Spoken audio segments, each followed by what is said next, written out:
자,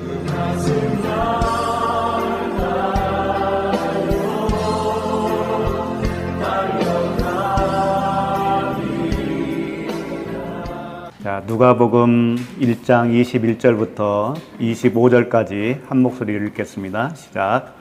백성들이 사게라를 기다리며 그가 성전 안에서 지체함을 이상히 여기더라. 그가 나와서 그들에게 말을 못하니 백성들이 그가 성전 안에서 환상을 본 줄 알았더라. 그가 몸짓으로 뜻을 표시하며 그냥 말 못하는 대로 있더니 그 직무의 날이 다 되매 집으로 돌아가니라.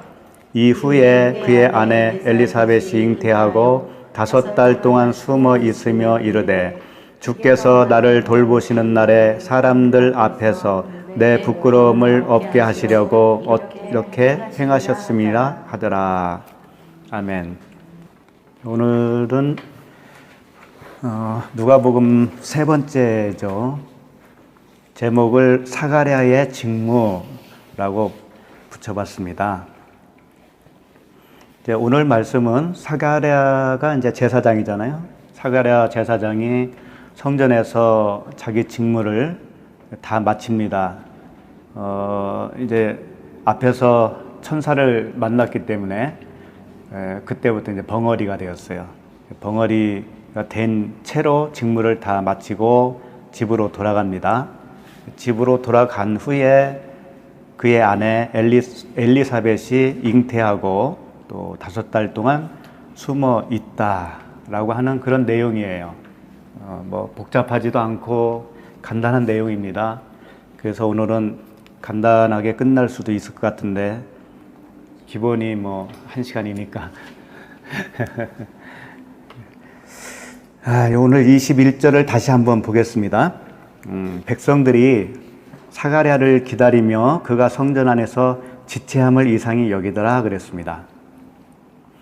근데 백성들이 사가랴를 왜 기다렸을까요? 기다리며 그랬는데 왜 기다렸을까요?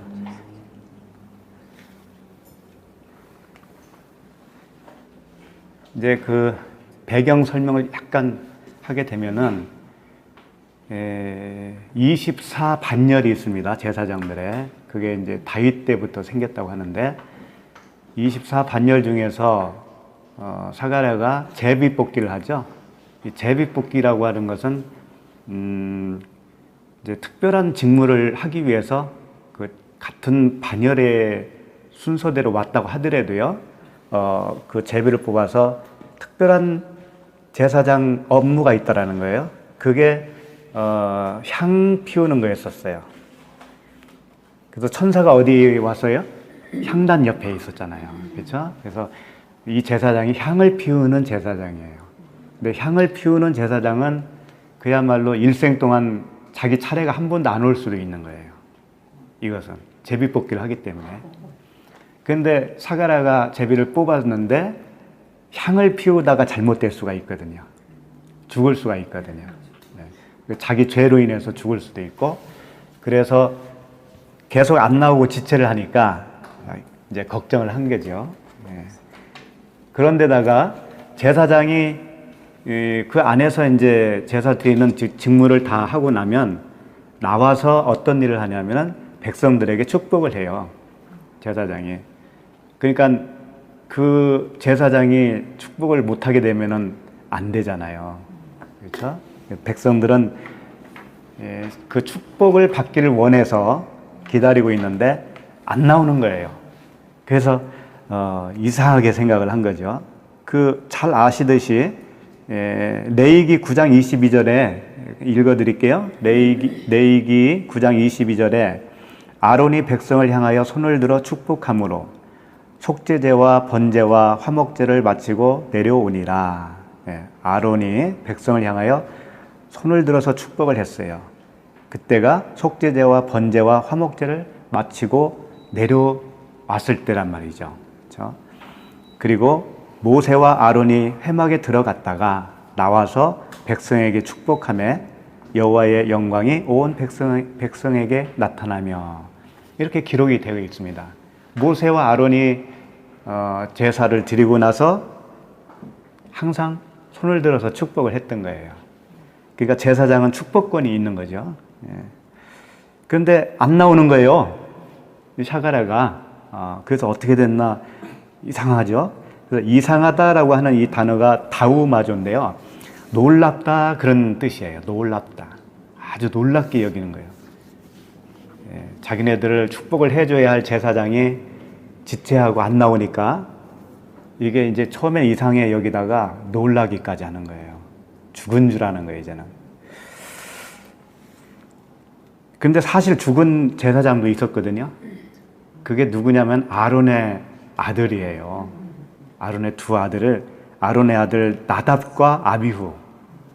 나답과 아비후가 각각 향로를 가져다가 여호와께서 명령하시지 아니하신 다른 불을 담아 여호와 앞에 분향하였더니 불이 여호와 앞에서 나와 그들을 삼키매 그들이 여호와 앞에서 죽은지라. 이게 레위기 10장 1절 2절 말씀이에요. 그러니까 다른 불이라고 하는 것은 사람의 교훈을 말하는 거거든요. 인본주의. 그러니까 사람의 생각대로 말씀을 가지고 말씀을 전한다든가 가르치면 그게 곧 다른 불이에요. 그러니까 하나님께로부터 온 말씀을 사용해야 되는 거예요. 그렇지 않으면 이 당시로 말하면 죽는 거잖아요. 근데 오늘날도 마찬가지예요. 죽어요. 왜 죽느냐면 그렇게 전하고 있는 사람 자신이 다른 불을 가지고 있으니까 그 영혼이 이미 죽어 있는 상태잖아요. 그 말을 듣는 또 사람들도 그 말씀 때문에 죽는 거잖아요. 그러니까 영적으로 죽는 것은 우습게 생각한다고 사람들이. 근데 가장 심각한 거예요. 22절 같이 읽겠습니다. 시작. 그가 나와서 그들에게 말을 못하니 백성들이 그가 성전 안에서 환상을 본 줄 알았더라. 그가 몸짓으로 뜻을 표시하며 그냥 말 못하는 대로 있더니 그가 나와서 말을 못하니 그랬습니다. 하나님을 만나면은요 말을 잘할 것 같지만은 말을 못해요. 처음에는 바울도 그랬잖아요. 다메섹 도상에서 주님을 만나고 3일 동안 보지도 못하고 말도 못했잖아요. 그와 같은 기간이 있어요. 말씀을 들어서 이제 자기가 가지고 있던 그 생각들이 다 빠져나갈 때까지는 말을 제대로 못하는 거예요. 여기서 이제 말을 못하니라고 하는 게 그냥 그 벙어리처럼 되었다라는 거잖아요. 물론 샤가랴는 그런 현상으로 복음을 설명할 길이 없어요. 설명할 수밖에 없어요. 그러니까 하나님이 그런 상태로 만들어 주신 거죠. 근데 오늘날 우리에게는 똑같은 일이 벌어지지는 않지만 영적으로는 같은 의미라는 거예요. 그게. 그러니까 사람의 생각을 깨는 말씀이 들어오면은요, 막 혼동이 일어나잖아요, 속에서. 내가 놀래잖아요. 감히 짐작하지도 못할 그런 말씀들이 들어오니까 이걸 어떻게 하나. 가지고 있던 것들이 다 부서지는데 그러자니 놓아지지가 잘 않는 거잖아요. 그래서 조금 기간이 필요해요. 그러니까 은혜 위에 은혜의 말씀을 들으면 그 벙어리가 돼요. 은혜 위에 은혜가 뭐라고 그랬어요? 은혜 대신 은혜라고 그랬죠. 앞에 받은 은혜. 샤가랴가 제사장직을 하고 있는 것 자체가 은혜예요. 그런데 그건 앞에 은혜예요. 그건 진짜 은혜가 아니거든요. 진짜 제사장이 되어야 돼요. 영적으로.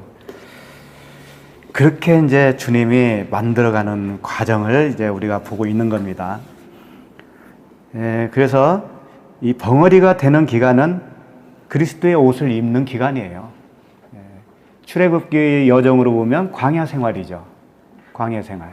다 입게 되면은 이제 가나안 땅으로 들어가는 겁니다. 가나안 땅에 들어가면 그게 10달 지난 거예요. 사람으로 말하면 잉태해서 출산하는 거예요.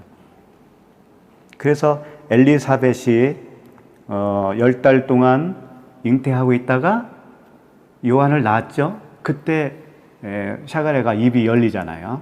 그런 것을 통해서 우리에게 영적 원리를 가르쳐 주고 있죠. 이 말씀에서 보면은 환상을 성전에서 환상을 본 줄 알았더라 그랬습니다. 백성들이. 왜냐하면 이제 늦게 나온 데다가 나와서 말도 못하고 이 몸짓으로 막 손짓 몸짓으로 표현을 하다 보니까 이 사람들이 환상을 보고 놀래서 저런가 보다 이렇게 이제 여겼던 거죠. 근데 환상은 사실은 그 당시에 이제 주로 오늘날하고 좀 다르게 환상 이야기가 많이 나와요, 성경에. 그렇지만 사실은 다 같은 거예요. 오늘날하고 굉장히 다른 시대라고 생각할 필요는 없어요. 환상이라고 하는 건 나타남을 얘기하는 거예요. 나타남. 그리고 그들이 환상을 봤다라고 할 때 그 봤다라는 것은 호라오라고 하는 단어거든요. 호라오는 의미로 봤다 그런 얘기예요. 눈으로 본 게 아니고 깨달아 알았다 그런 얘기예요. 그러니까 어떤 면에서는 같은 맞는 말이죠. 환상을 봤다는 것도. 그러니까 사가랴가 천사를 만났다고 하는 것도요. 이 가브리엘 천사죠. 가브리엘은 좋은 소식을 전해 온다라고 하는 천사예요. 그리고 미가엘이라고 있다고 했죠. 미가엘은 싸우는 군대장 천사예요. 천사장이라고 그러죠. 그러니까 용과 싸우는, 계시록에 보면 용하고 싸우는 천사가 미가엘이에요. 그러니까 좋은 소식을 전해주는 가브리엘은 예수님이에요. 예수님이 자기 백성을 그 죄에서 구원할 자잖아요. 이것처럼 좋은 소식이 어디 있어요? 그죠? 그리스도는 그리스도의 영은 성령이시잖아요. 그분은 죄에 대하여, 의에 대하여, 심판에 대하여 우리와 싸웁니다. 우리와 싸워요. 용이 우리거든요. 그런 의미에서 미가엘은 전쟁의 미가엘이에요. 그러니까 거기서 가브리엘을 봤다고 하는 것은 그 예수님에 대한 소식을 말씀으로 듣게 된 거예요. 그래서 진리의 말씀을 듣는 우리들도 그 말 못하는 기간이 있었던 것이고요. 말 못하는 기간을 지나온 겁니다. 우리들도. 동일한 거예요. 자, 그 다음에 23절 읽겠습니다. 시작. 그 직무의 날이 다 되매 집으로 돌아가니라. 자, 이 짧은 한 절 속에서 우리가 생각할 게 있습니다. 그 직무의 날이 다 되매, 어디에서 직무를 했죠? 성전이죠.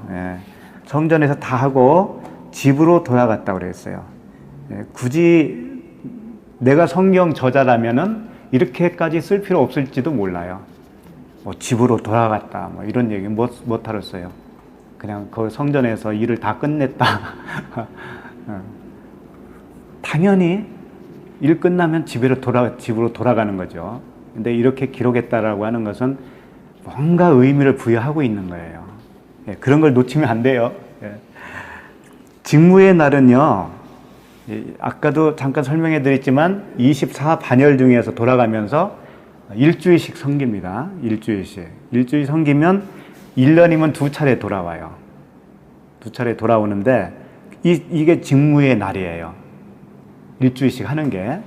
그러면 일주일을 직무를 다 했을 때는 그 평생에 있을까 말까 한 분향하는 일을 했다고 그랬잖아요. 이 분향하는 일을 직무라고 한 거예요. 사가랴에 있어서는 그게 직무예요. 그러면 이 분향이라고 하는 의미가 있어요. 분향이라고 하는 의미. 분향은 뭐겠어요? 뭔가 태워서 향을 올려드리는 거잖아요. 계시록에서는 그 향을 성도들의 기도라는 말로 표현을 한 적도 있었죠. 근데 보통 성전 안에서 분향단은 무엇을 의미하느냐 하면은 세 가지 중에 하나인데요. 뭐냐면 들어보셨을 거예요. 황금, 유황, 몰야, 이 세 가지 들어보셨을 거예요. 그 중에 두 번째예요. 그 황금, 유황이에요. 유황이 이제 향을 피우는 거라고요. 유황은 뭐냐면 향기를 내는 어떤 향품이에요. 그리고 어떤 기름도 될 수가 있어요. 어쨌든 뭐 바르든 태우든 해서 향기를 내는 거예요. 이게 유황이거든요. 그럼 황금, 유황, 몰약을 동방 박사가 누구에게 줬어요? 아기 예수한테 주었잖아요. 그러니까 그 세 가지가 뭘 의미하는지 아세요? 그 세 가지는 몽땅 털어서 예수 그리스도를 모형으로 하고 있어요. 예수 그리스도가 이 세 가지로 표현한 거예요. 그런데 이 세 가지로 표현한 이유는 그 세 가지 각각마다 어떤 뜻이 있는 거예요. 뜻이 있어요. 그 뜻을 우리에게 설명하기 위해서 황금, 유황, 몰약 이렇게 표현한 겁니다. 황금은 잘 아시다시피 왕이에요. 왕. 왕인데 우리도 왕 같은 할 때 왕 같은 제사장이라고 그러잖아요. 그러니까 왕, 우리도 왕인데 그 왕은 어떤 직책을 가지고 있냐면 살리는 직책이에요. 왕만 살릴 수 있잖아요. 왕만. 사형 집행을 멈출 수 있는 권한이 누가 있어요? 왕한테만 있잖아요. 그러니까 죽은 우리를 살릴 수 있는 분은 왕밖에 없어요. 그래서 그 황금은 왕을 상징을 하면서 그것을 어떻게 또 표현을 했냐면 조각목 같은 그 죽은 나무에 금을 다 입히잖아요. 예, 그러니까 우리 같이 죽은 우리들을 덮으시는 은혜를 설명하고 있어요. 그 왕은 왕인데 우리에게 죄인의 죄를 덮는 은혜, 덮는 은혜로서의 왕이란 말이죠. 그것을 그리스도의 옷을 입혀주셨다라고 표현도 하는 겁니다. 예, 그리스도의 옷을 입으면 그 은혜를 입은 거예요, 우리가. 그게 왕이 하는 일이거든요, 왕. 그러면 유황은 뭐냐? 유황은 태우는 거예요. 태워서 그 향을 올려드리는 거거든요. 그런데 무엇을 태우냐? 자기를 태워요. 하나님이신 자신을 태워요. 그게 모형적으로 성막 안에서는 기름을 태우는 거고 그 향을 태우는 거예요. 그 일을 사가랴가 하고 있는 거죠. 그러면 유황은 어떤 내용을 가지고 있느냐? 이것은 제사장이에요. 예수님은 큰 대제사장이잖아요. 제사장이면서 자기가 스스로 제물이 되었어요.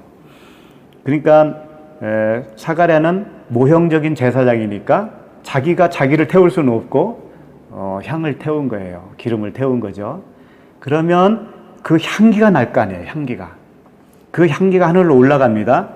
그 향기가 뭘까요? 너희는 그리스도의 향기다라고 하는 말씀 들어봤죠. 우리 자신이 향기라는 거예요. 우리 자신이. 그러니까 예수님이 자기 몸을 십자가에서 죽으시고 하나님께 올려드린 향기는 우리야, 우리.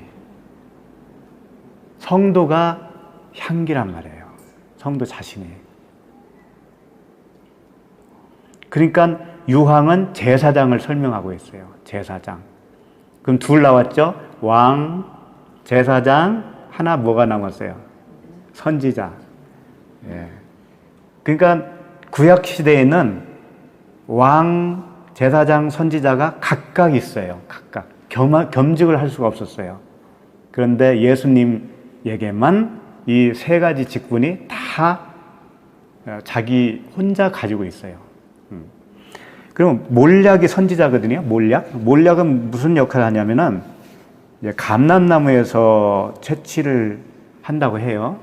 감람나무는 올리브 나무인데 그 올리브 오일, 감람나무 유는 그리스도의 기름을 얘기하는 거예요. 그리스도의 기름 부음을 받은 자, 그리스도. 그러죠? 기름은 무슨 역할을 하냐면은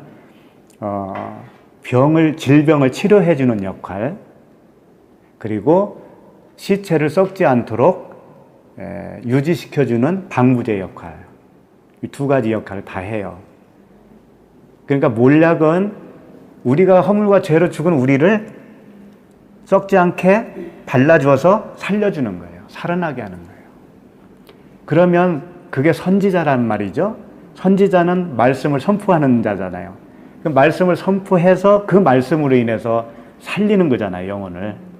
그래서 황금, 유황, 몰약이라고 하는 이 세 가지를 예수 그리스도의 모형으로 설명하고 있는 거예요. 그 중에서 사가랴가 오늘 그 일을 유황에 향을 피웠다 이겁니다. 그리고 나서 집으로 갔다라고 하는 것은 뭐냐면 그 모형적인 제사를 다 마치고 직무를 이제 다 끝냈어요. 이제 그 생애에는 자기에게 그런 직무가 안 올 수도 있어요. 다 끝냈어요. 끝내고 어떤 직분으로 되냐면 정말 내면에 이제 그 직분을 가지게 되는 자가 되는 거예요. 그래서 그 집이라고 그랬잖아요. 집으로 돌아갔다 했죠. 이 집이 이제 오이코스인데 꼭 사람이 사는 그 집만을 표현하는 단어로 쓰지는 않아요. 하나님의 전이라고 할 때도 이 오이코스를 써요. 하나님의 집 이렇게 말하죠. 예. 그래서 이런 말을 하고 있죠. 예수님이 마태복음 10장 6절에서 오히려 이스라엘 집에 잃어버린 양에게로 가라 할 때 이스라엘 집 이게 오이코스예요. 이스라엘의 집. 그리고 마태복음 12장 4절에는 그가 하나님의 전에 들어가서 이 전, 하나님의 전 이게 오이코스예요. 하나님의 집이라는 거예요. 들어가서 제사장 외에는 자기나 그 함께 한 자들이 먹어서는 안 되는 진설병을 먹지 아니하였느냐.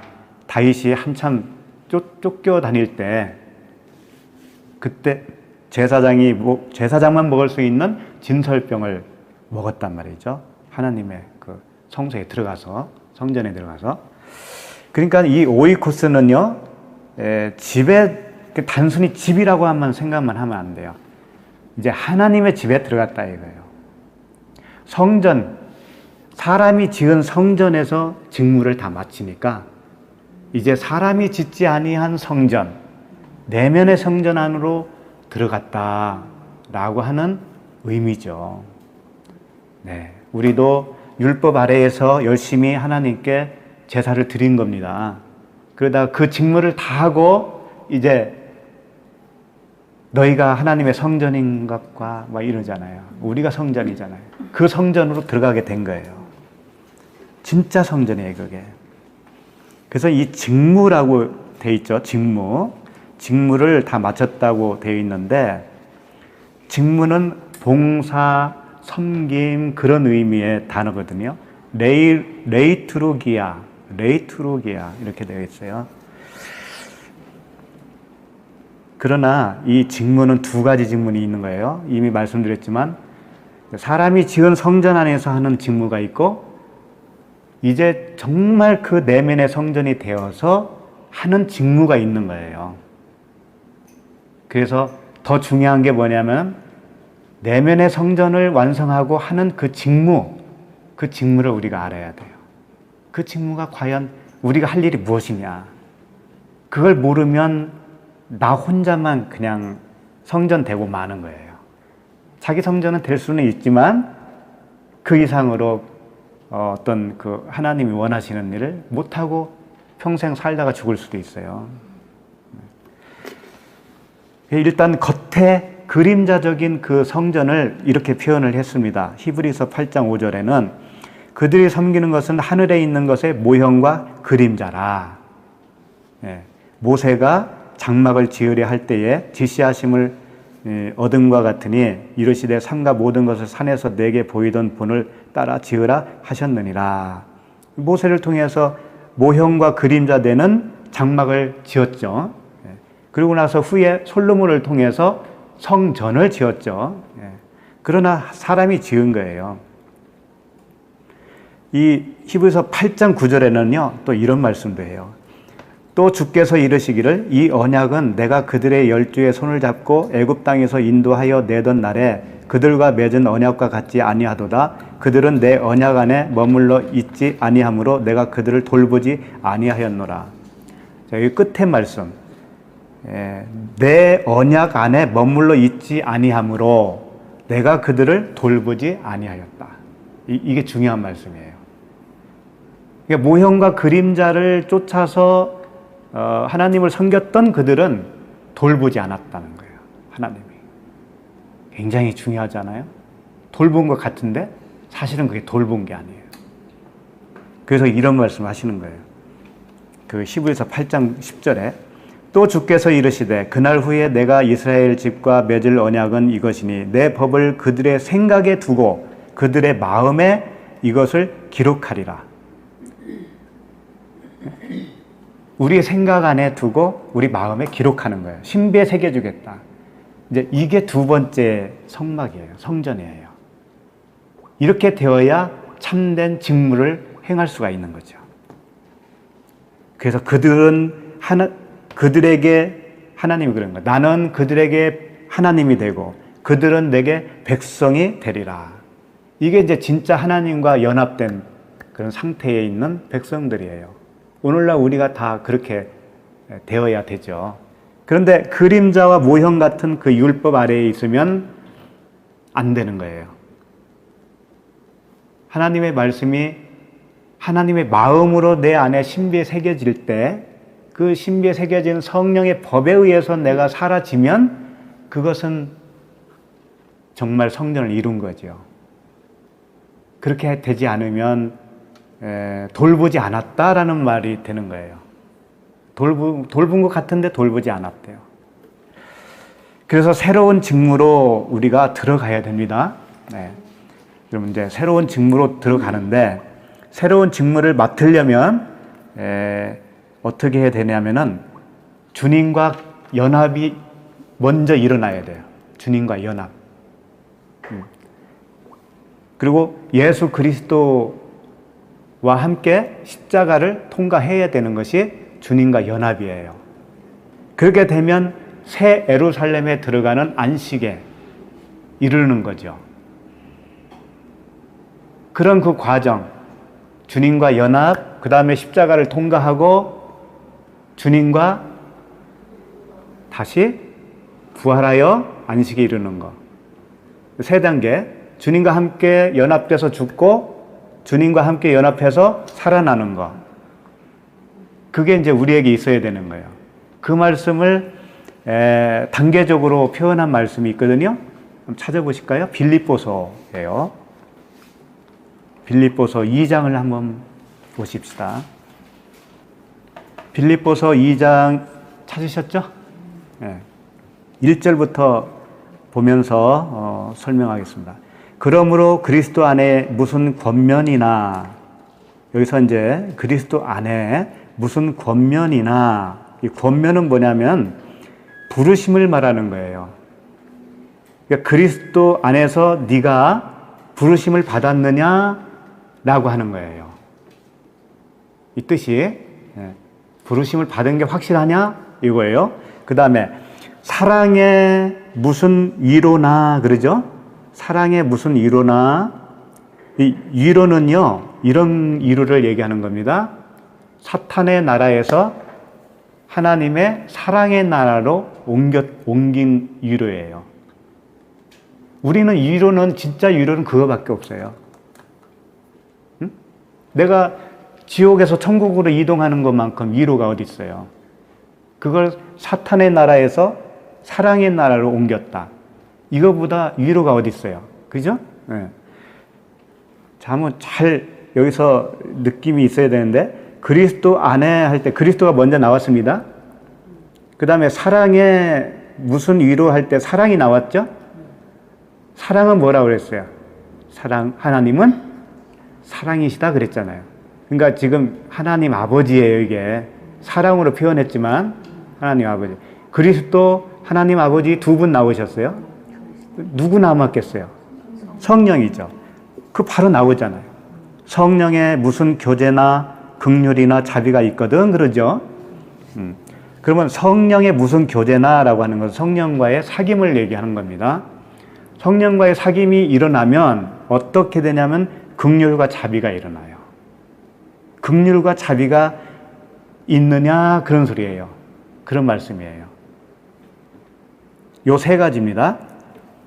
첫 번째, 그리스도 안에서 권면, 부르심을 받았느냐 확실하냐 이거고, 그 다음에 사랑의 위로, 사랑 안으로 네가 들어간 게 확실하냐? 요거. 그 다음에 성령과의 그 사귐을 통해서 긍휼과 자비가 너에게 있느냐? 라고 하는 거예요. 이게 연합이에요. 이게 아들됨의 모습이에요. 자, 이렇게 되면 2절. 마음을 같이하여 같은 사랑을 가지고 뜻을 합하며 한 마음을 품어. 이건 이제 우리 지체들끼리의 얘기예요. 이제 그렇게 다 가지게 된 것을 품고 있잖아요. 그 품고 있는 지체들끼리 어떻게 되냐면 마음을 같이하여 같은 마음을 가질 수가 있죠. 비로소 다른 말을 가지고 있으면 같은 마음이 될 수가 없잖아요. 그렇죠? 같이 마음을 같이하여 같은 사랑을 가지고 뜻을 합하며 한 마음을 품어. 이게 연합이에요. 이게 그리스도와 연합이면서 동시에 우리 지체들 간의 연합이에요. 한 마음을 품는 거예요. 뜻을 합하며 한 마음을 품어. 3절. 아무 일에든지. 이제 여기서부터는 한 지체 사랑의 그 행동 지침을 말하는 거예요. 네? 여기서부터는. 자, 아무 일이잖아요, 일. 네? 우리가 서로 사랑하는 게 일이잖아요. 예수님을 믿는 게 일이잖아요. 그 일에 있어서 다툼을 하지 말라는 거죠. 다툼을 하지 말아라. 그런 얘기잖아요. 그리고 허영으로도 하지 말고 그런 말씀이죠. 이 두 가지 나왔어요. 다툼, 허영. 다툼은 에리데이아라고 하는 단어인데 어떤 거냐면요. 옛 본성으로 하는 걸 말하는 거예요. 옛날 본성. 그리스도 안에서 변화된 본성이 아니고 옛 본성이 그대로 남아있는 거예요. 그 본성을 가지고 있으면 다투는 거예요. 그 자체가 다투는 거. 그러면 이런 뜻도 있어요. 고용돼서 일한다라고 하는 뜻이 있어요. 고용돼서 일하는 사람은 특징이 뭐냐면 꼭 그 결과, 자기가 일한 거에 대한 어떤 대가를 바랍니다. 대가를 바라요. 이게 옛날 본성이에요. 그러니까 사랑을 베풀었는데 그걸 대가로 여기는 거 있잖아요. 그게 이제 고용되어서 일하는 것 같은 그런 거예요. 그러니까 이것을 꼭 어떤 물질적인 이야기로 국한하면 안 돼요. 물리적이고 그런 걸로 따지면 안 돼요. 영적으로도 주는 게 많이 있잖아요. 사랑을 베푸는 거 많이 있습니다. 그런데 그걸 대가로 여기는 사람은 그걸 가지고 하나님께 어떤 상을 얻으려고 한다든가 아니면 상대방이 나를 알아줘야 되는데 라고 하는 이 대가성을 마음에 품고 있다든가 그래요. 그러나 정말 그리스도 안에서 변화된 성품으로 새로운 성품으로 임하는 자들은 어떻게 하겠어요? 내가 한 것은 아무것도 없는 거예요. 내 것도 아무것도 없는 거예요. 다 그리스도께 거잖아요. 그렇죠? 네. 그렇게 되는 거예요. 그러니까 다툼이 없어요. 자, 그 다음에 허영으로 하지 말라고 그랬어요. 허영으로. 허영은 뭐냐면요, 자기 생각을 하는 거예요. 착각으로 하는 거예요. 착각. 하나님의 말씀에 어떤 이면에 있는 하나님의 말씀 있잖아요. 복음, 진리. 그 말씀에 입각하지 못하고 자기의 어떤 감정이라든가 착각, 망상 이런 거예요. 단어 자체도 망상, 자만 이렇게 되어 있어요. 케노독시아라고 합니다. 케노독시아. 독해요. 단어도 참, 좀 이미지도 참 이렇게 비슷해져 보면은 허영으로 하지 말라. 자, 그렇게 하지 말고 오직 겸손한 마음으로 각각 자기보다 남을 낮게 여기라 그렇게 되어 있습니다. 자, 이제 여기서 한번 질문을 해볼게요. 자기보다 남을 낮게 여기는 마음이 있습니까? 솔직하게 나보다 못한 사람 있잖아요. 자기 기준에 의해서. 예? 진리의 교제 안에서 그게 일어나는 것 같아요. 일어나는 것 같아요? 네. 야, 대단하시다. 예. 그렇게 돼야 돼. 기준이 열리고 예. 기다려주고 예, 예. 그 소중한 그런 교제할 때 자, 여기서 이제 참 막히죠. 다른 사람을 어떻게 무조건 나보다 다 나아야 돼. 다 낫게 여겨야 돼. 그렇게 여기는 마음이 내 안에 없으면 이거 내가 이거 그리스도에게서 떨어진 사람이 아니야 이거? 이런 생각도 하게 된다고요. 이게 이런 겁니다. 어떻게 낮게 여길 수 있는 비결을 알려드릴게요. 자기보다 남을 낮게 여길 수 있는 방법, 주님처럼 하면 돼요. 어떻게 하느냐? 주님하고 우리하고 한 비교를 해보세요. 누가 나아요? 주님이 낫죠? 그러니까 내가 나으면 되는 거예요. 내가 나으면 그 사람을 낮게 여길 수 있다고요. 무슨 뜻이냐면 주님이 우리보다 나으신 분이죠. 그 나으신 분이 우리를 살리기 위해서 어떻게 했어요? 낮아졌잖아요. 죽으셨잖아요. 그러니까 이 사람을 내가 볼 때 이 사람이 못해 나보다. 그 못하다는 건 뭐냐면 복음을 아직 모른다 이거예요. 복음을 모르기 때문에 나보다 못한 거야 이분이. 나는 낫잖아 이제. 그런데 이 사람을 살리기 위해서는 어떻게 되냐면 내가 죽어야 돼. 살리기 위해서는 내가 낮춰져야 돼. 그러면 이 사람을 내가 낮게 여기는 거야. 예? 무슨 말씀인지 알겠죠? 그래서 이 뒤에 나오는 말씀이 예수님의 그 자기 비하, 본체에서 내려오심을 설명하고 있어요. 여기에 이어서 그런 말씀이 나오는 거예요. 그래서 낮게 여기는 것이 무엇인가 가르쳐 주는 거예요. 그러니까 이제 근본적인 것을 말하는 거예요. 근본적인 말씀의 의미가 무엇이냐. 그것을 설명해 드리는 거죠. 그러니까 이것은 단순히 저 사람이 어떤 기능적으로 나보다 낫다라든가 못하다든가 그런 차원의 이야기가 아니라는 거예요. 약속을 이루어 주신 예. 그러니까 우리는 사랑은 내리사랑이라고 그랬잖아요. 내가 먼저 사랑을 받았으면 사랑 안 받은 사람이 나보다 나은 사람이에요. 사랑 못 받은 사람이 나보다 나은 사람이라고요. 왜 그러겠어요? 내가 죽어야 되니까. 내가 죽어야 그 사람이 살아날 수가 있으니까. 그런 측면이란 말이에요, 이게. 주님이 우리보다 못해서 죽으셨겠어요? 예, 높은 사람이 죽는 거예요, 높은 사람이. 높은 사람이 낮은 자를 살릴 수가 있는 거잖아요.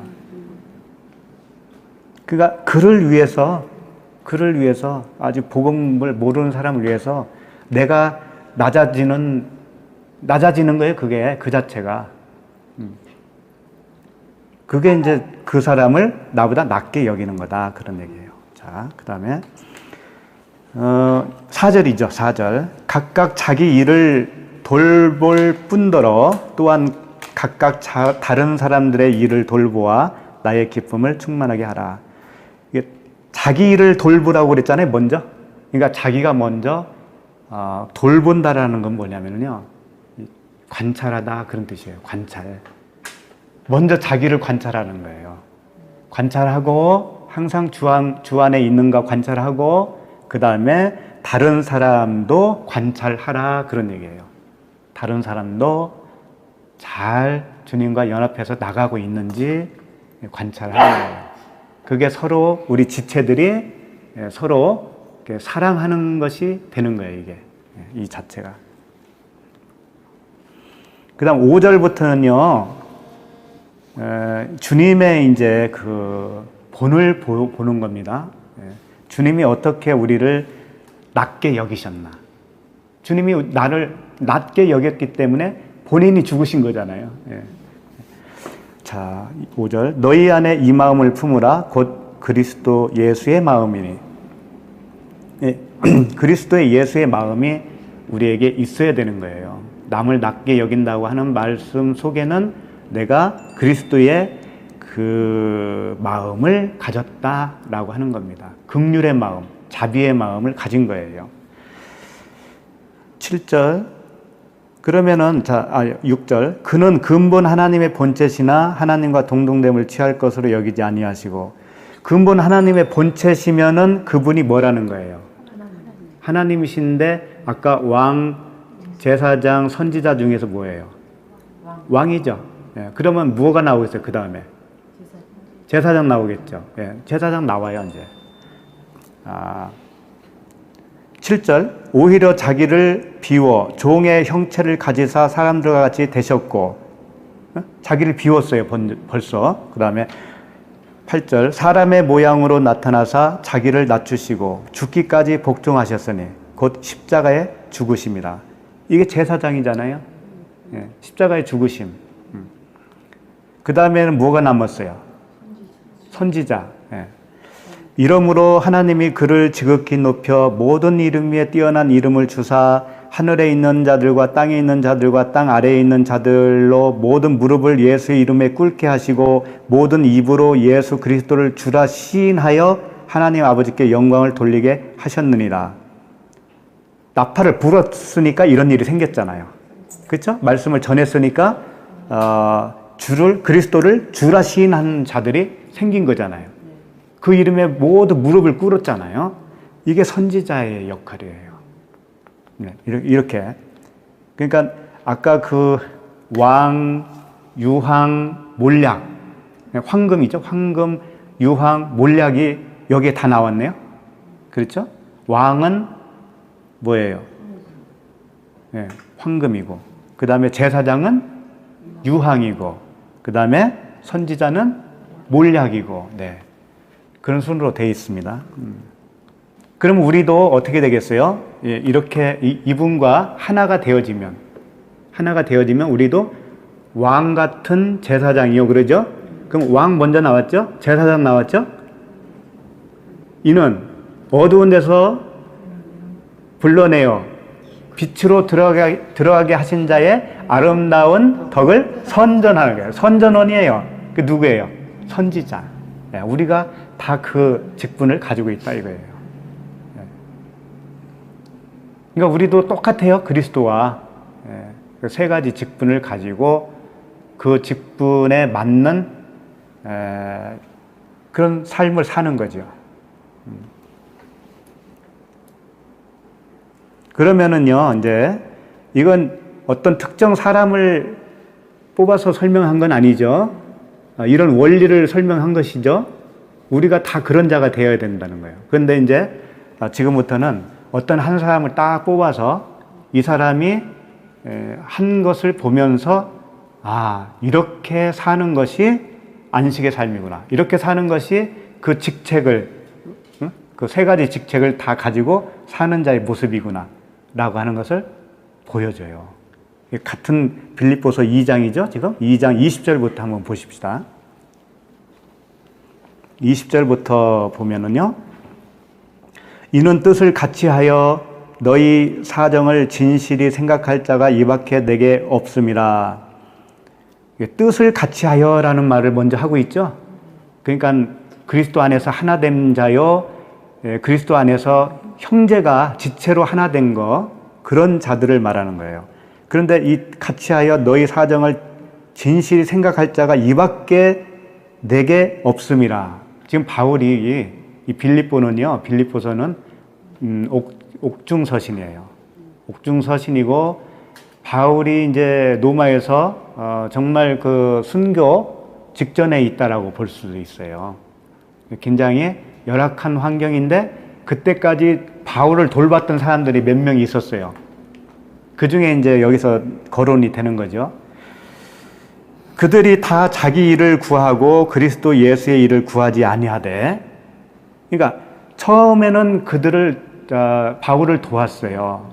그런데 자기 일을 구하고 그리스도 예수의 일을 구하지 않았대요.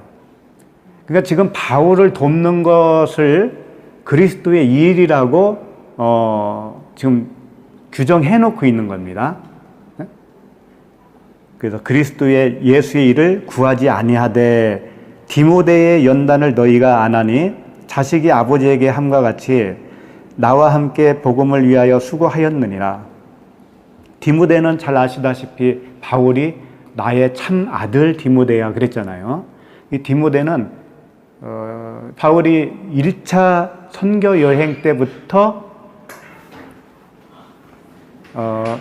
1차 전도 여행 때부터 만나가지고 그때부터 바울을 같이 동역자로 했어요.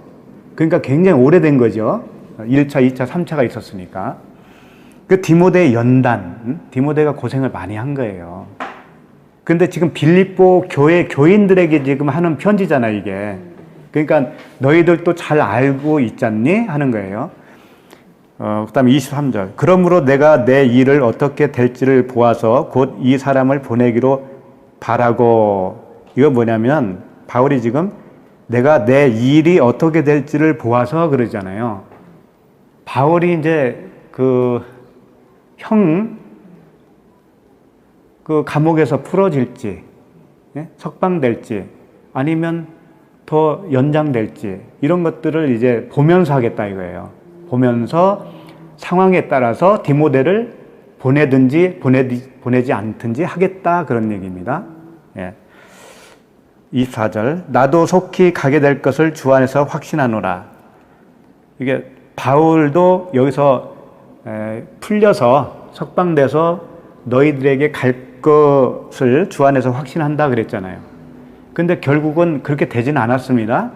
그럼 바울이 주 안에서 그러면 틀렸나?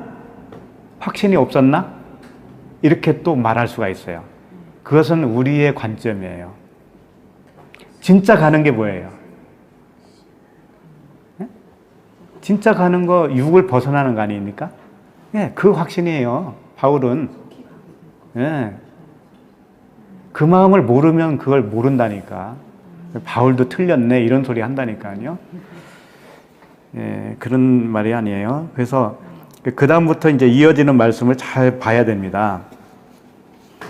그 다음에 이어지는 말씀이 26절이죠? 25절. 그러나 에바브로디도를 너희에게 보내는 것이 필요한 줄로 생각하노니 하면서 에바브로디도에 대해서 거론을 해요. 그리고 에바브로디도를 이 빌립보 교회에게 파송을 하려고 그러는 거예요. 보내려고 그러는 거예요. 근데 여기서 이제 이어지는 말씀 속에요, 5가지의 칭호가 나옵니다. 그러니까 성도의 5가지 칭호다라고 생각하시면 돼요. 우리가 다 이런 칭호를 가지고 있는 자들이에요. 그럼 칭호를 보면은 내가 어떤 일을 하면서 살아야 되는 건가? 어떤 영적 상태에 있는 사람들인가? 어떤 직무를 해야 되는 건가? 알 수가 있어요. 자, 그 다음에 한번 보죠. 그는 나의 형제요 그랬죠. 자, 첫 번째 형제입니다. 형제. 형제라고 하는 칭호를 가지고 있습니다. 함께 수고하고 그랬어요. 함께 수고하다라고 하는 게 시네르고스인데 동력자예요. 동력자. 함께 수고하는 거예요. 바울과 함께 수고하는 거예요. 동력자. 그러니까 우리는 형제이면서 뭐라고요? 동력자. 세 번째, 함께 군사된 자요. 군사. 군사는 뭐예요?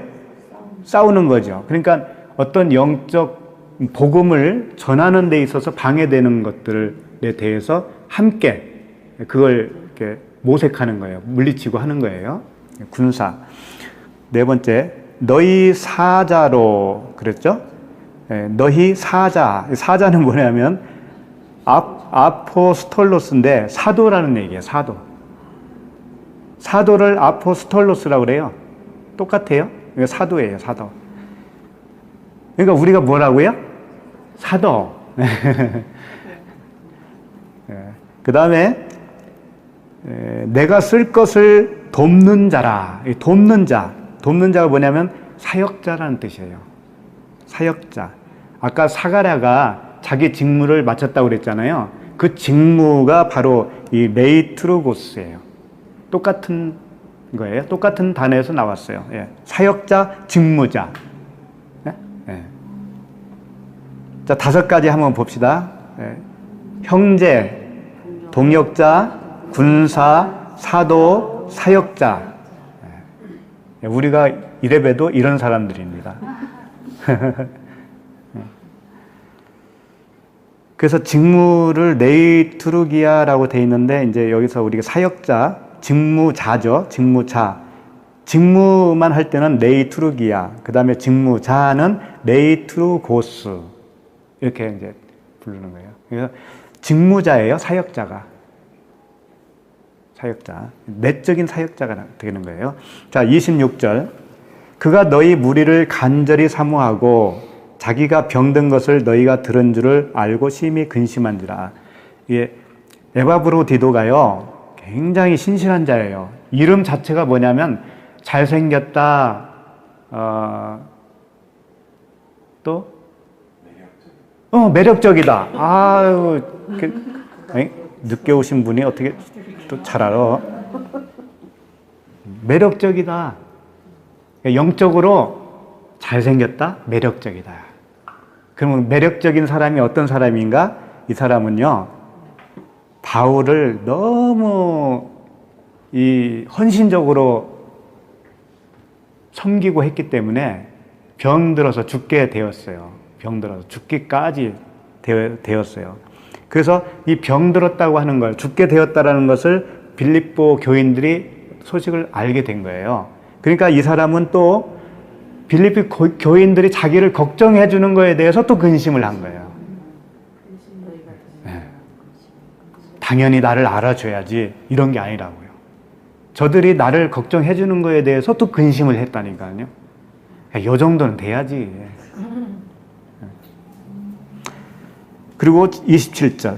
그가 병들어 죽게 되었으나 하나님이 그를 긍휼히 여기셨고 그뿐 아니라 또 나를 긍휼히 여기사 내 근심 위에 근심을 면하게 하셨느니라. 정말 죽게 되었대요. 죽게 되었는데 하나님의 긍휼히 여기셨고, 긍휼히 여기시고 어떻게 뭐 했다라는 장황한 설명은 없습니다. 그러나 주님의 긍휼로 살려주셨다는 얘기 아니겠어요? 그렇죠? 그러니까 이건 실질적인 사건입니다. 실질적인 사건임에도 불구하고 영적 의미도 있죠. 이 사람은 자기가 완전히 십자가에서 죽은 거죠. 네? 그러니까 하나님이 다시 살려준 거잖아요. 응? 죽어야 산다고 하는 그 메시지가 있는 거잖아요. 그런데 실질적으로도 우리가 그런 마음을 가진 자, 그리스도와 하나가 되고 그리스도의 예수의 마음을 가진 자는 육적으로도 그렇게 할 수 있는 거예요. 그러니까 영적, 육적을 우리는 나누는 경향이 있습니다. 예를 들어서 우리가 이제 김밥을 싸왔다 이거예요. 김밥 싸와서 우리 같이 이렇게 맛있게 나누어 먹었어요. 그럼 이건 육적인 일이죠. 그런데 복음을 전한다든가 진리의 말씀을 듣기 위해서 하는 모든 육적인 일은 그 자체가 영적인 일이라는 거 아셔야 돼요. 네, 그렇게 되는 거예요. 네. 그러니까 모래내 시장에서 이게 뭐죠? 옥수수. 이렇게 좋은 토실토실한 옥수수를 가지고 여기까지 걸어오려면 한참 걸려요. 모래내 시장에서 경유해서 오려면. 이게 뭐예요? 육적인 일인데 영적인 일이라고 이게. 근데 만약에 여기가 신천지라고 칩시다. 그 육적인 일은 뭘로 끝나겠어요? 육적인 일로 끝나는 거예요. 그런 거예요. 그러니까 이 모임이 보통 모임이 아닌 거예요.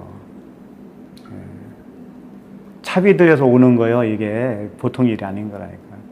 다 이게 하나님이 기뻐 받으시는 거예요. 이거 자체가. 자, 그 다음에 28절. 그러므로 내가 더욱 급히 그를 보낸 것은 너희로 그를 다시 보고 기뻐하게 하며 내 근심도 덜려 함이니라.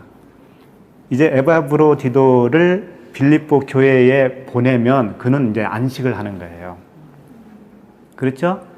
안식. 그러니까 온전한 연합과 그의 헌신을 통해서 죽고 사는, 온전히 자기가 죽고 다시 살아난 자로, 그런 존재로서 안식에 들어가는 거예요. 예? 보내드리는 게 그게 이제 안식으로 들어가는 거란 말이죠. 그것을 요 사건을 통해서 우리에게 설명하고 있는 거죠. 29절 이러므로 너희가 주 안에서 모든 기쁨으로 그를 영접하고 또 이와 같은 자들을 존귀히 여기라. 이런 자들을 존귀히 여겨라. 그가 그리스도의 일을 위하여 죽기에 이르러도 자기 목숨을 돌보지 아니한 것은 나를 섬기는 너희의 일에 부족함을 채우려 함이니라. 바울을 빌립보 교회가 섬겼는데 그것 가지고도 안 되니까 에바브로디도가 여기서 그 부족함을 채우기 위해서 밤낮으로 그렇게 섬겼다 그런 얘기예요. 그런 뜻이에요. 그러니까 진리에 이른 자, 그리스도와 하나 된 자, 그리스도의 마음을 가진 자들은 이런 헌신이 자연스럽게 일어나는 거예요. 자연스럽게. 그게 아주 정상입니다. 정상. 비정상은 뭐겠어요, 그럼? 예수의 마음을 가졌다고 하면서도 그렇지 못한 분들이 있는 거예요. 그러니까 뭐라고 그래요? 관찰하라고 하잖아요. 관찰. 자기를 먼저 관찰하고 그 다음에 형제 자매를 돌봐라 그러잖아요. 그러니까 자기를 항상 돌봐야 되는 거예요. 관찰해야 되는 거예요. 24절은 누가복음 1장 24절 다시 이제 돌아오죠. 누가복음 1장 24절에 이후에 그의 아내 엘리사벳이 잉태하고 5달 동안 숨어 있으며 이르되 이랬습니다. 5달 동안 왜 숨어 있을까요? 누가 쫓아온다는 말도 없고 또 꼭 5달 동안만 숨어야 되는 일도 없고요. 그렇단 말이에요. 그래서 요거 자체가 다 뭔가 상징을 보여주는 말씀들이에요. 요한계시록에 보면은요, 9장 5절, 요한계시록 9장 5절에 여기 좀 찾죠? 8절까지 보실 거니까. 9장 5절에 그러나 그들을 죽이지는 못하게 하시고 5달 동안 괴롭게만 하게 하시는데 그 괴롭게 함은 전갈이 사람을 쏠 때에 괴롭게 함과 같더라. 죽이지는 못하게 하는 자들이 있죠. 여기서 전갈이 사람을 쏠 때처럼 괴롭게 하는 자, 이건 율법이에요. 이게 율법이고 5달 동안 괴로움을 당하는 자, 이게 이제 잉태한 자예요. 광야의 삶을 사는 말씀이라고 하는 씨를 잉태를 한 거예요. 그런데 그 씨가 잉태되었지만 싹이 나고 열매를 맺기까지에는 5달이 걸린다는 얘기죠. 이 5달은 꼭 5달만을 얘기하는 건 아니겠죠.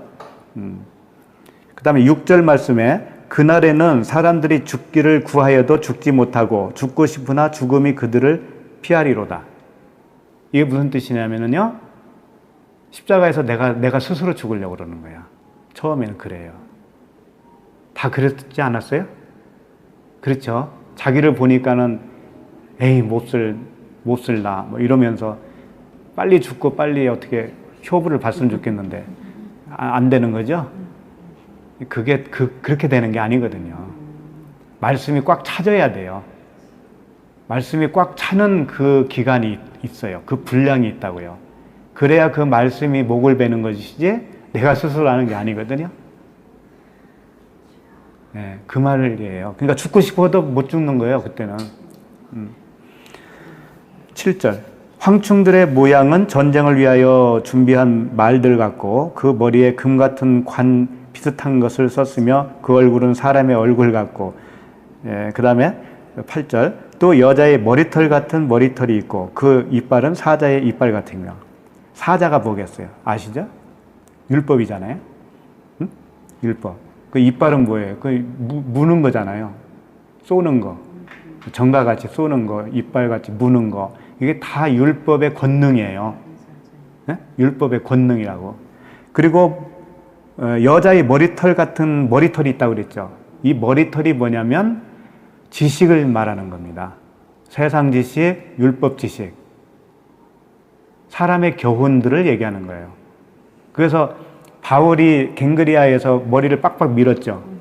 그 머리털을 미는 게 그 쓸데없는 지식들을 다 밀어버렸다, 그런 의미예요. 오직 진리 하나만, 복음으로만 무장하겠다. 그런 의미예요, 그게.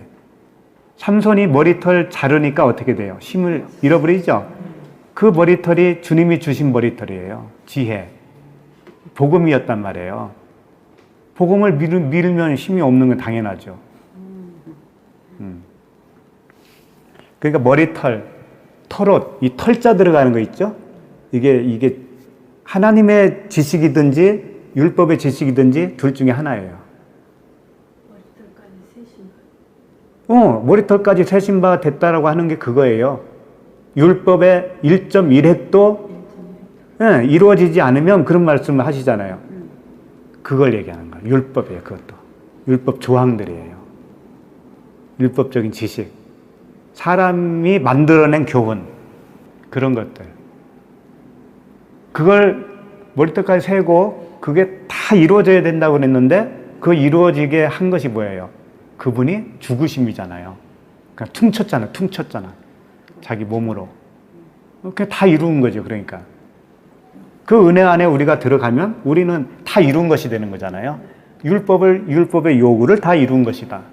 네. 그러면 예수와 야곱이 그 아버지로부터 인정받을 때 네. 그래요. 그거예요. 염소의 털을 그렇죠. 네. 언약이죠, 언약. 네. 하나님의 주신 지혜, 지식은 언약이죠. 그렇죠? 네.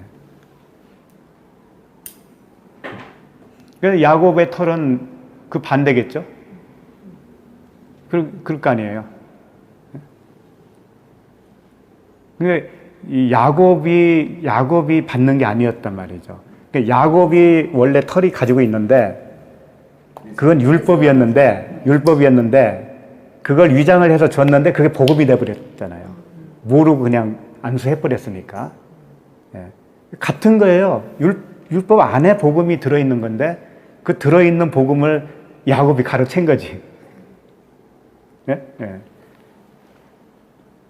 그러니까 머리털 뭐죠? 또 세례 요한이 무슨 털?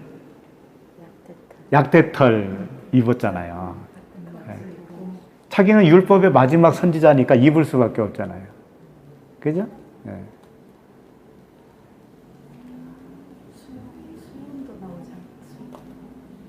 수염은 조금 생각해봐야 돼. 아직.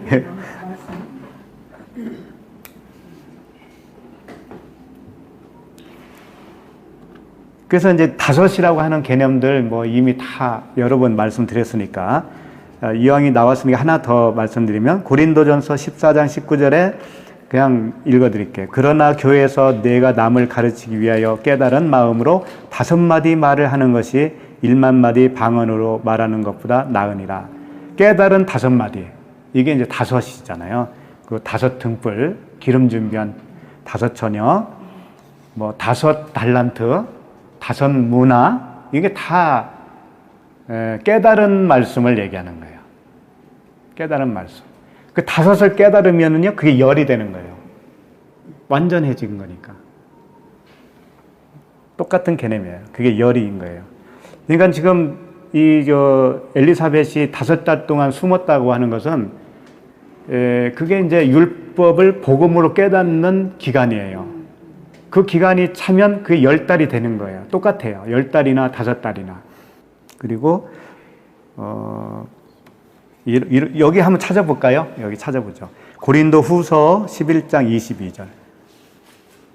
고린도 후서 11장 22절.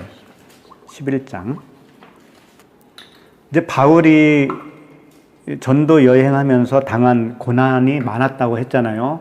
그 고난의 그 내용들을 설명하는 것조차도 진리라는 거예요. 자, 22절. 그들이 그리스도의 일꾼이냐? 정신없는 말을 하거니와 나는 더욱 그러하도다. 내가 수고를 넘치도록 하고 옥에 갇히기도 하고 더 많이 하고 매도 수없이 맞고 여러 번 죽을 뻔하였으니. 바울이 이제 이렇게 고생했죠. 구체적인 이야기를 또 해요. 23절. 유대인에게 40에서 하나 감한매를 몇 번 맞아요? 5번 맞았으며. 왜 5번을 맞아야 돼요? 깨져야 되잖아요. 율법이. 예. 깨달은 5마디가 돼야 되잖아요. 그러니까 5번 맞는 거예요. 그 다음에 24절 3번 태장으로 맞고 3번 맞아야 되는데 이건 성령의 뭐예요? 죄에 대하여, 의에 대하여, 심판에 대하여 3가지 사역 있잖아요. 성령의 사역, 그걸 뭐 한다고 그래요? 책망한다고 하잖아요. 그러니까 맞아야지. 예, 맞아. 태장으로 3번 맞아야 돼. 한 번 돌로 맞는 것이 태장으로 3번 맞는 것과 똑같은 거예요. 돌은 뭐예요? 그리스도잖아요. 예? 예. 그 3가지가 그리스도라고는 하나하고 똑같은 거란 말이에요. 진리. 예? 그 진리로 맞은 거죠. 예. 그 다음에 3번 파선하고 그러죠. 파선이 뭐냐면 배가 부서진 거잖아요. 너의 신은 배요 그러잖아요. 예? 육신의 정욕, 이생의 자랑, 안목의 정욕, 뭐 이 3가지가 파선을 한 거란 말이에요. 우리가 신이 배에 있다니까요. 배만 섬기던 자였다 했다고요. 그러니까 그 배가 파선을 해야지 이제. 그래서 3번 파선을 했다라는 거예요. 태장으로 3번 맞으니까 3번 파선을 하는 거예요. 예. 일주야를 깊은 바다에서 지냈으며 1일째부터 7일째까지가 뭐예요? 완성이죠? 예. 그 깊은 바다에서 지냈다고 하는 것이 그 요나의 뱃속에서 3일 동안 죽었다가 살아난 것과 같은 개념이라고요. 예. 그렇게 해야 안식이 이루는 거예요. 그렇게 해야. 태장으로 3번씩 맞으셔야 됩니다. 네? 배가 3번은 파선해야 돼요. 다 이런 그 영적 의미를 다 담고 있어요. 그래서 항상 우리에게 주시는 말씀은 육이 깨져야 된다라고 하는 거예요. 근데 내가 깨지는 게 아니고 그분이 해주겠다. 언약이에요, 언약. 말씀 자체가 다 언약이에요. 너희들은 할 수 없는 거야. 내가 하는 거야. 네가 하려고 해봐야 그게 되지도 않아. 그런 얘기예요. 그런 말씀이죠. 그러니까 내가 먼저 된 다음에는 이제 전파를 해야죠. 예. 이게 넘치면은요, 내 안에서 넘치면은 흘러나가게 되어 있어요. 예. 그러니까 담장나무로 뻗은 뭐죠? 나무 무슨 나무? 담장 너머로 뻗은 나무. 예, 우리 담장 너머로 뻗는 가지가 돼요. 이제 넘쳐요, 넘쳐. 차고 넘치면 말을 안 하면 화가 미친다라고 그러잖아요. 그와 같이 된다니까. 예. 그렇게 되기를 기대하셔야죠. 예. 그래서 이제 정리를 하면 그의 아내 엘리사벳이 잉태하고 5달 동안 숨었다라고 하는 의미의 광야에 가서 배우는 기간입니다. 그렇게 해서 이제 그 5달이라고 하는 그 의미를 통해서 우리에게도 다 그 5달이 있었던 것이고요. 지금도 진행 중일 수도 있고요. 그런 겁니다. 성령의 책망으로 율법 아래 있는 은혜의 복음을 깨닫는 기간이다. 육신의 생각이 하나님의 생각으로 바뀌는 기간이다 라고 하는 겁니다. 그래서 그리스도 안에 있는 예수의 마음, 하나님의 마음을 우리가 품고 살면 되는 거죠. 자, 그 다음에 이제 25절 마지막이죠. 주께서 나를 돌보시는 날에 사람들 앞에서 내 부끄러움을 없게 하시려고 이렇게 행하심이라 하더라. 왜 5달 동안 숨어서 배우게 하느냐? 핵심은 뭐냐면 부끄러움을 없게 하시려고. 언제? 사람들 앞에서 나를 돌보시는 날. 돌보시는 날에. 돌보시는 날이 뭐냐면요. 결산할 때라는 뜻이에요. 결산할 때, 말씀의 결산을 할 때, 그런 말씀이에요. 돌보신다라고 하는 것은 하나님이 우리를 보시는 거예요. 관찰을 하시는 거예요. 이 저울에 단다니까. 하나님의 저울에 달아요. 그럴 때 부끄러우면 안 되잖아요. 미달되면 부끄러운 거 아니겠어요? 예. 그래서 이 부끄러움을 없게 한다고 하는 것은 계시록 16장 15절에 읽어드리면 보라 내가 도둑같이 오리니, 우리에게 도둑같이 오시는 거예요. 누구든지 깨어 자기 옷을 지켜 벌거벗고 다니지 아니하며 자기의 부끄러움을 보이지 아니하는 자는 복이 있도다.